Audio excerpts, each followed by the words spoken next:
Nakon uspješne ljetne sezone, vjerujete li da sam s nestrpljenjem čekala jesen, jer tada počinje sadnja bijelog luka. Ipak, prije nego što češnjevi završe u tlu, važno je odraditi jedan korak koji često preskačemo – dezinfekciju sadnog materijala. Upravo od toga zavisi zdravlje biljaka, otpornost na bolesti i konačni prinos. Jedan od najpoznatijih načina dezinfekcije je namakanje u slanoj otopini. Ova metoda ne samo da pomaže u zaštiti od bolesti, već značajno smanjuje napad štetnika poput lukove muhe, tripsa, grinja i nematoda. Postupak je vrlo jednostavan. U 1 litru tople vode temperature oko 40 do 50 stepeni Celzijusa dodaje se 1 kašika soli. Sve se dobro izmiješa i u takvoj otopini češnjevi bijelog luka drže se najviše pola sata. No, kako bi djelovanje bilo bolje, preporučuje se da se sadni materijal prvo potopi u običnu vodu na barem 2 sata. Time se isušenim lukovicama vraća vlaga, pa lakše upijaju slanu otopinu. Nakon tretmana obavezno ih isperite barem 3 do 4 puta u čistoj vodi. To je važan korak jer sol, ako ostane, može oštetiti i sadni materijal i zemljište. Kada se radi o soli u vrtu, trebate znati da ona nije bezazlena. Ona se teško ispire iz tla i može dugoročno narušiti njegovu plodnost. Zato se treba koristiti samo u obliku otopine i to isključivo prije sadnje. Nikada posipati sol direktno po gredici. Osim soli, za dezinfekciju i jačanje bijelog luka odlično se pokazao i pepeo nastao sagorijevanjem drveta. On ima dvostruku ulogu, uništava uzročnike bolesti, ali i obogaćuje luk mineralima. Za pripremu ove otopine koristi se 250 g pepela na 5 litara vode.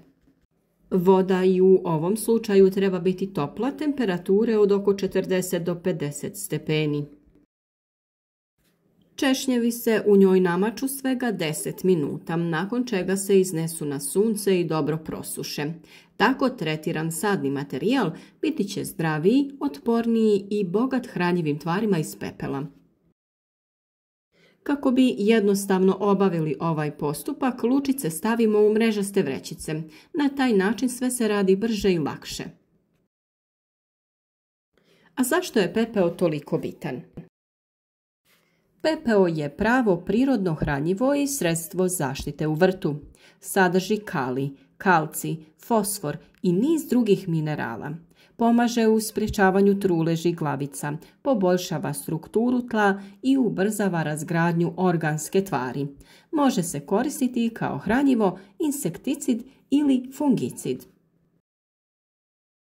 Primjenjuje se na više načina. Možete ga posipati po gredici prije sadnje. Dovoljno je 1 čaša pepela na 1 kvadratni metar, pa lagano umiješate u zemlju sa nekim alatom. Može se koristiti kao otopina za zalijevanje. 250 g pepela rastopi se u 10 litara vode, stoji tako 1 do 2 dana te se koristi za zalijevanje biljaka. A još jedan način je posipanje po površini tla tokom vegetacije, uvijek prije zalijevanja ili kiše. Važno je ne pretjerivati, dovoljno je koristiti ga 2 do 3 puta tokom vegetacije. A važno je i napomenuti da pepeo mora biti nastao samo sagorijevanjem drveta, ne peleta niti uglja, nego čistog drveta. Samo taj pepeo sadrži najviše korisnih minerala za naše biljke. Zašto je dezinfekcija sadnog materijala toliko važna, pa možemo čak reći i obavezna?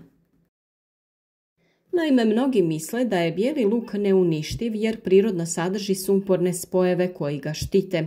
Ipak bez dezinfekcije češnjevi lako mogu postati žrtva gljivičnih oboljenja ili napada štetnika još prije nego što se ukorijene.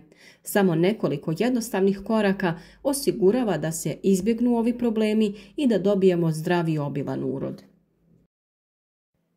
Priprema sadnog materijala nije nikako gubljenje vremena, nego ulaganje u uspješan uzgoj. Slana, otopina i pepeo predstavljaju jednostavna, jeftina i prirodna rješenja koja svatko može primijeniti. Ako želite prirodno i zdravo povrće iz vlastitog vrta, vrijedi uložiti malo truda.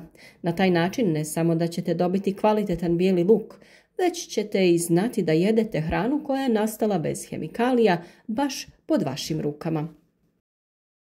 Uživajte u vrtu, njegujte vaše biljke i ne zaboravite, pravilna priprema je pola posla.